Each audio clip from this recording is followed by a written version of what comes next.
والنجم إذا هوى ما ضل صاحبكم وما غوى.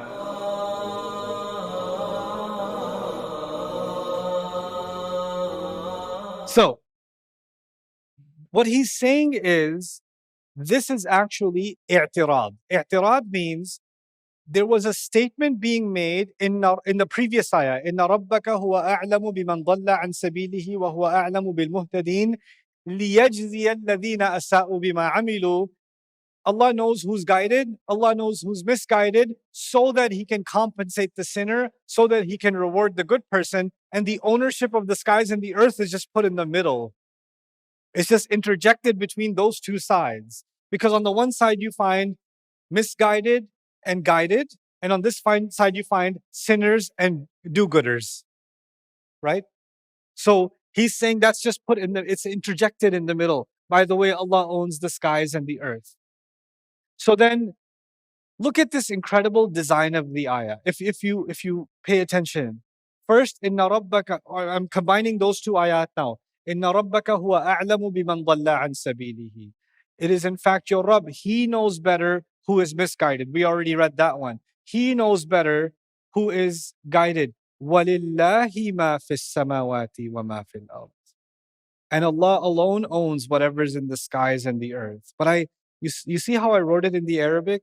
I did something weird here. I put samawat in the top one, and I put ard in the bottom one. Let me show you why. Guidance comes from the skies. Guidance comes from the skies. And when he said he knows better the people that are guided, he mentioned the skies right next to them. So he put the skies close to the people that are guided. And by the way, the people that are guided think a lot more about the skies. Why? Because revelation is from the skies. Angels are from the skies. The journey of the Prophet is in the skies. Allah is above the skies. The people of guidance are concerned with the skies. And then he says, he owns whatever's in the earth so he can compensate the sinners for their sins, for what they did. So the earth is very close to the mention of the sinners, because the sinners, their focus is where? On the earth. The skies and the earth are put in between, and he put the people that are rewarded in the skies, that are focused on what's happening in the skies, close to the skies, and he put the people that are focused on punishment or focused on desires in this world close to the earth. وَمَا فِي الْأَرْضِ لِيَجْزِيَ الَّذِينَ أَسَاءُوا بِمَا عَمِلُوا. I'm just like, Ya Allah, how you do that?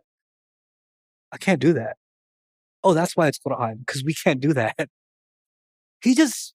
The Rasul just recites these ayat, man. He just recites them. He doesn't say, wait, let me change the order. This will fit better. And you have to like really think about this to see this intricate design. Like, that's what's going on. You know, sometimes you see an amazing painting and you have an art degree. You see something incredible in that painting. Why do you see that? Because you have an art degree. Somebody else sees that painting and says, oh my God, blue and orange, that's cool. They don't see it. They don't see it because they can't do tadabbur the way the artist can. Somebody goes to they go to the pyramids. Oh my God, they're so big. And a historian goes to Egypt and he's looking at the pyramids and he's like crying. This is because he sees something that he understands deeply. When you spend time learning about something and then you see the height of it, you see something other people can't see. Music, somebody's playing the guitar. Astaghfirullah. Somebody's playing the guitar. You're like, oh, they're jamming. A musician, a music teacher sees that same player playing the guitar. He's like, what he's done here is pure genius. The other people can't see it. He could see it. Why? Because he's coming from that field. You understand? The thing is, we're looking at the Quran most of the time like tourists. Oh my God, blue and orange. That's cool. Oh my God, the pyramids, they're like cubicle. You're not in it. And when you're not in it, you can't see what makes it amazing. Allah didn't just make it amazing for anybody who walks by can see how amazing it is. No, there's a prerequisite, and that prerequisite is tadabbur. Without tadabbur, you can't see it. When you get tadabbur though, then it becomes clear this is not human. This is not like any other speech. Now, it gets even more beautiful. Whoever is lost, this is for you for your purposes. Whoever is lost and whoever commits to guidance, he owns the skies, guidance in the skies. Remember I showed you last time? And now he owns the earth, and the sins are mentioned right next to the earth because all the sins are happening in the earth. SubhanAllah. And to reward those who do their best. Tadabbur challenge. What does Allah's ownership have to do with reward and punishment? What was Ibn Ashur's answer? Ownership here means creation. What was Irshadul Aql Salim's answer? Well, putting the skies and the earth in the middle creates this really beautiful connection. Okay, so but that still doesn't answer the question, the challenge question, what does Allah's ownership have to do with punishment or reward and punishment? So let's try to answer that question.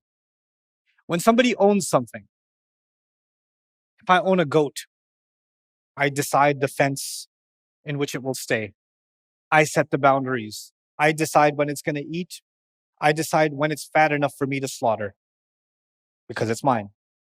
I have full rights to set the boundaries. I have the right to punish. I have the right to reward. Why? Because it's my what? Property. If there's a tree on your property and you're starting to cut it down and somebody says, hey, don't do that to that tree. I could do whatever I want with my tree. That's my tree. When you own something, you can do whatever you want with it. And what's also interesting is, if it's yours, you don't have to follow the rules. You can change the rules.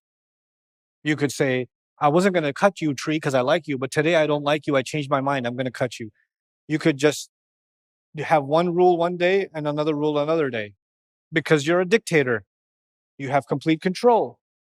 Power corrupts, and absolute power corrupts absolutely. Kings do that, right? Kings can love you one day, get you killed the next day because they change the rules. They change their mood. Nobody's a greater king than Allah.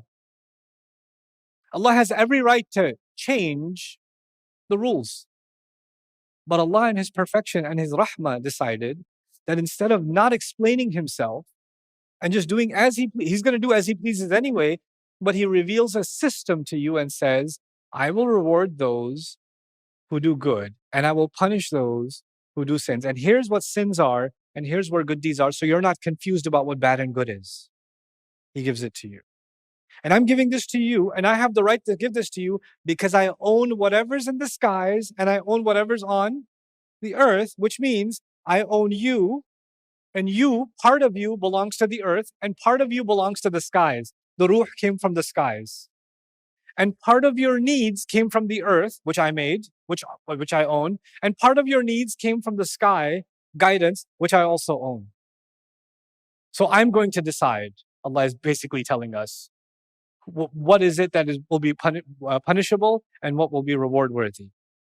Now, if Allah owns everything in the skies and the earth, let's imagine there's a town where there's only one business, and that business hires everybody. So nobody has any property except that one person. If you want to get paid, you can't get paid anywhere else except that person. You understand? When Allah says Allah owns everything, so He will reward, is because He owns everything, nobody else has anything to reward you. Nobody else owns anything. They can't give you anything. The only one who can give you is the one who owns all of it. It's only the property owner that can give away, nobody else. So there's actually a direct correlation between Allah's ownership and reward and punishment. But there's even more.